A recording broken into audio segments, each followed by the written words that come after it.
உறவுகளுக்கு வணக்கம். நான் உங்கள் ஆர்கே ரஜி. இன்றைய நாளிலே நாங்கள் ஒரு முக்கியமான விடயத்தோடு இருக்கின்றேன். அந்த வகையிலே நாங்கள் இன்றைய நாளிலே முக்கியமாக நாங்கள் பார்ப்போமானால் நேற்று அந்த ஒரு சர்ச்சையான சம்பவம் நடந்தேறியது. நீர்கொழும்பு சிறைச்சாலையிலே கைதிகளுக்கு இடையிலான ஒரு முரண்பாடை அடுத்து இந்த கலவரம் ஏற்பட்டதாக ஊடகங்கள் வாயிலாக நாங்கள் அறியக்கூடியதாக இருக்கிறது. அந்த வகையிலே நாங்களும் அந்த இடத்திலே அங்கு இருக்கின்ற ஊடகவியலாளர் தொடர்பு கொண்ட போது அவர்களும் சில விடயங்களை உறுதிப்படுத்தி இருக்கிறார்கள். தற்போது நேற்றைய நாளிலே கிட்டத்தட்ட 35க்கு மேற்பட்டவர்கள் காயமடைந்தும் 2 உயிரிழந்தும் இருக்கிறார்கள். ஆனால் தற்போது கிடைத்த செய்தியின்படி 19ஆக உயிரிழப்பு அதிகரித்திருக்கிறதா கூறுகிறது. நேற்றைய நாளிலே உயிரிழந்தவர்கள் கைதிகளாக இருந்தார்கள். தற்போது அங்கிருக்கின்ற உயர் அதிகாரிகள், அதாவது பொலிஸ் உத்தியோகத்தர்கள் அல்லது சிறைச்சாலை அதிகாரிகளாக இருக்கலாம், பரிபூர்ணமாக உறுதிப்படுத்தப்படவில்லை. ஆனபடியாலே உயர் அதிகாரிகள் அந்த இடத்திலே பலியாகி இருக்கிறார்கள். மொத்தமாக 19 பேர் உயிரிழப்பு ஆக தற்போது கிடைத்த செய்திகள் அடிப்படையிலே தெரிய வருகிறது. அந்த வகையில இந்த ஆர்ப்பாட்டம் அல்லது இந்த கலவரம் ஏன் நடந்தது என்று நாங்கள் முக்கியமாக பார்ப்போமானால், அங்கே போதை வஸ்து நடமாட்டங்கள் பலமாக இருந்தது. ஒரு நாளாந்தமாகவே அந்த போதை வஸ்து பரிமாற்றம் பரிமாறிக்கொண்டிருக்கப்பட்டது. 2 இடங்கள், அதாவது அங்கே பெண்களுடைய சிறைக்கூடங்களும் இருக்கிறன, ஆண்களுடைய சிறைக்கூடங்கள் இருக்கிறன. பரஸ்பரம் பரிமாறியதாக தகவல்கள் வெளியாக இருக்கின்றன. அந்த வகையிலே நாங்கள் பார்த்திருந்தோம், அதாவது தற்காலிக சிறை கைதிகள் இருக்கிறார்கள், அங்கே அச்சுக்குத்தின சிறை கைதிகள் இருக்கிறார்கள். அவர்களுக்கு இடையிலான, அதாவது போதை வஸ்து பரிமாற்றம் இடம்பெற்றதாக ஒரு தற்காலிக கைதி ஒருவர் வழங்கிய தகவலின் அடிப்படையிலேயே அதாவது அங்கே இருக்கின்ற காலகாலமாக அங்கே இருக்கின்றவர்கள் ஓடுதான் இந்த சர்ச்சை ஏற்பட்டிருக்கிறதாகவும் அறிய முடிகிறது. இந்த பரிபூர்ணமான விளக்கங்கள் உறுதிப்படுத்தப்படவில்லை.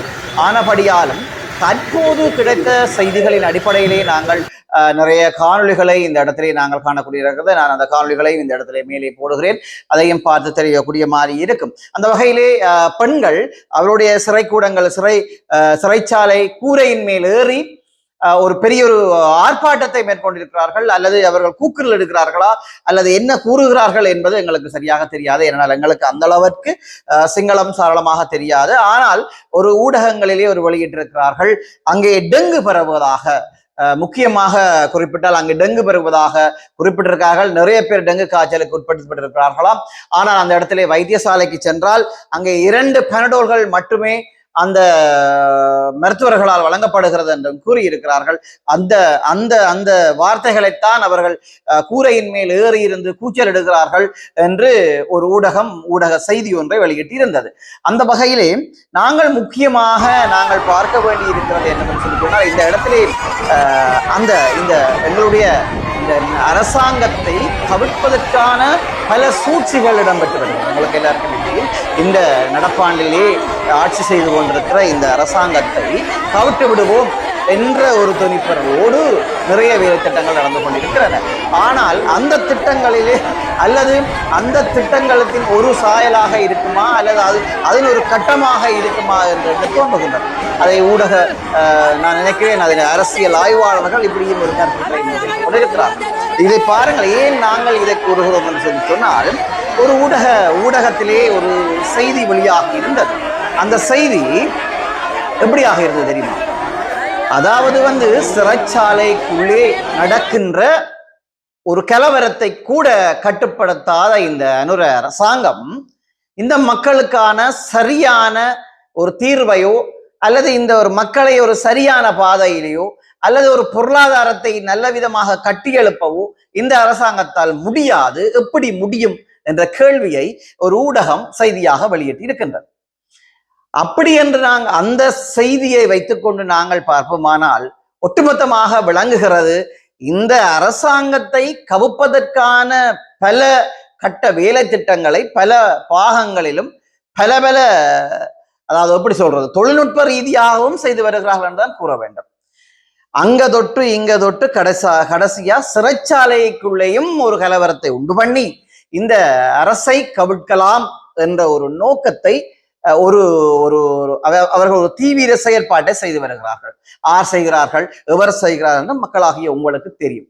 ஆனால் நாங்கள் தற்போது எல்லா உலகத்தில் இருக்கின்ற எங்களுடைய மதிப்புக்குரிய உறவுகள் இதை பார்த்து கொண்டிருக்கிறார்கள். இந்த அரசாங்கம் தற்போது நடப்பாண்டிலே இருக்கின்ற இந்த அரசாங்கம், அதாவது தமிழர்களுக்கும் சரி, சிங்களவர்களுக்கும் சரி, முஸ்லிம்களுக்கும் சரி, ஓரளவுக்கு, அதாவது மற்ற அரசாங்கத்தை விட இந்த அரசாங்கம் பயன் உள்ளதாக அமைகிறது. எங்களை பொறுத்தவரை நாங்கள் கூறுகிறோம், ஓரளவுக்கு இந்த அரசாங்கம் பயனுள்ளதாக இருக்கிறது. மற்றபடி இதுக்கு முதல் இந்த அரசாங்கங்களிலே நாங்கள் எவ்வளவு ஒரு கேவலமாக நடத்தப்பட்டோம், எவ்வளவு நாங்கள் பயந்த காலங்கள் இருக்கிறது. நாங்கள் வெளியிலே போறதற்கு பயம், கைது செய்யப்பட்டால் அவர் உயிரோடு பார்க்கின்ற பயம் இருந்தது. ஆனால் தற்போதைய இருக்கிற அரசாங்கம் ஓகே, எல்லாமே உண்மையிலே தமிழர்கள் என்று சொல்லப்படும் போது நிறைய ஒரு சுதந்திரமான சில திட்டங்களை செய்ய விட்டிருக்கிறார்கள். உண்மையிலே எங்களுக்கு சுதந்திரம் எதுக்காக சொல்ல, உண்மையிலே நாங்கள் பார்க்க போனால் மாவீரர் நாள்களை கொண்டாட விடுகிறார்கள், அதாவது விடுதலை புலிகள் சம்பந்தமான நிகழ்வுகளை கொண்டாட விடுகிறார்கள். அப்படி என்று பார்க்க போனால் எங்களுக்கு அது சுதந்திரமாக தான் இருக்கும். அதற்காகத்தான் போராடினார்கள், அதற்காகத்தான் இவ்வளவு பேர் காவியமானார்கள். ஆனபடியாலே எங்களுக்கு அந்த சுதந்திரம் கிடைத்தது. அப்ப எங்களை பொறுத்த தமிழர்களை பொறுத்தவரையிலே ஒரு சுதந்திரமான காற்றை நாங்கள் சுவாசிக்கிறோம். முழுமையாக காற்றை சுவாசிக்க விட்டாலும் ஓரளவுக்கு இந்த அரசாங்கத்திலே நாங்கள் ஒரு முழுமையான ஒரு சுதந்திர காற்றை சுவாசித்துக் கொண்டிருக்கிறோம் என்பதில் அச்சமில்லை. ஆனால் இதிலே கணவர் கேள்விகளை கேட்கலாம். இப்படி நிறைய உங்களுக்கு தெரியும், இந்த அரசாங்கம் ஆட்சி பொறுப்படுத்ததுக்கு பிறகு கூடி நிறைய இடங்களிலே ஆர்ப்பாட்டங்கள் நடந்து கொண்டிருக்கின்றன. நிறைய இடங்களிலே ஆர்ப்பாட்டங்கள், மறியல் போராட்டங்கள் நடந்து கொண்டிருக்கின்றன. ஏன் மறியல் போராட்டங்களை இந்த அரசாங்கம் நடத்தி கொண்டிருக்கிறது? உங்களுக்கு தெரியும், அண்மையிலே கௌரவ இளங்குமரன் எம்பி அவர்கள் பாராளுமன்ற உறுப்பினர் அவர்கள் கூறியிருந்தார், பழையிலே கூறியிருந்தார், ஆர்ப்பாட்டங்கள் கட்டாயம் தேவை, மக்களுடைய பிரச்சனைகளை வெளியில் கொண்டு வர வேண்டும், கொண்டு வந்தால்தான் அந்த தங்களுடைய அரசாங்கத்துக்கு தெரியும் மக்களுக்கு இவ்வளவு பிரச்சனைகள் இருக்கிறது என்று சொல்லி, மக்களுக்கு தெரியும் என்று சொல்லி, ஆனபடியாலே ஆர்ப்பாட்டங்களை மேற்கொள்வதில் எந்த தப்பும் இல்லை என்று சொல்லி கௌரவ பாராளுமன்றர் கூறியிருக்கிறார். அதையும் என்னுடைய வலைத்தளங்களில் இருக்கிற நீங்கள் பார்த்து செல்லலாம். அதே மாதிரிதான் இன்றைய இந்த நிலைமையை கட்டாயம் இந்த அரசாங்கம் இரும்பு கரம் கொண்டு மெய்ப்பாட்டும் என்பதில் அச்சமில்லை. ஆனால் என்னமோ தெரியவில்லை, இந்த நிமிடம் வரைக்கும் எந்த ஒரு அதிகாரபூர்வமான, அதாவது அதிகாரம் பெற்ற அதிகாரிகளோ அல்லது அமைச்சர்களோ எந்த விதமான அரசாங்கத்தின் ரீதியாக எந்த விதமான ஒரு அறிவிப்புகளும் இந்த கலவரம் சம்பந்தமாக வெளியிடப்படவில்லை. ஊடகங்கள் மாத்திரமே இந்த கலவரம் சம்பந்தமாக வெளியிட்டுக் கொண்டிருக்கின்றது. ஆனால் ஏன் இந்த அரசு அதிகாரிகள் அல்லது அமைச்சர்கள், சிறைச்சாலை அமைச்சிருக்கிறார்கள், சிறைச்சாலை உயர் அதிகாரிகள் இருக்கிறார்கள், இதுவரைக்கும் எந்த விதமான ஒரு அறிவிப்புகளை, உத்தியோகபூர்வமான அறிவிப்புகளையும் இவர்கள் விடவில்லை. அதை ஏன் என்று தெரியவில்லை. தயவு செய்து மக்கள் எல்லோரும் பார்த்துக் கொண்டிருக்கிறார்கள். அந்த இடத்திலே அவர்கள் கொல்லப்படுகிறவர்களோ அல்லது காயப்படுகிறவர்கள் எவராக இருந்தாலும் அது உயிர்கள் என்பது முக்கியமான ஒரு விஷயம். நாங்கள் நிறைய உயிரிழப்புகளை தாண்டி வந்துட்டு விட்டோம், நிறைய ரத்தங்களை பார்த்து வந்து விட்டோம். அதே எங்களுக்கு நடந்தது இன்னும் ஒரு இனத்துக்கோ அல்லது எங்கள் சார்ந்த இனத்துக்கோ நடக்கக்கூடாது என்பது எங்களுடைய ஒரு ஆசையாகவோ அல்லது ஒரு அவாவாக இருக்கிறது என்பதில் ஐயமில்லை.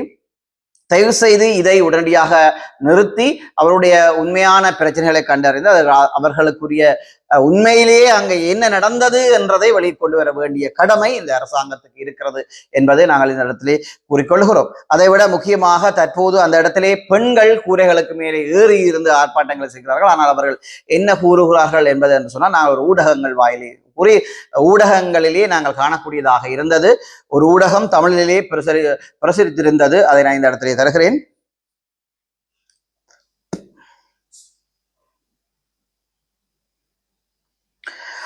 நீர்கொழும்பு சிறைச்சாலையில் கூரையில் ஏறிய பெண்கள் கூறியவை.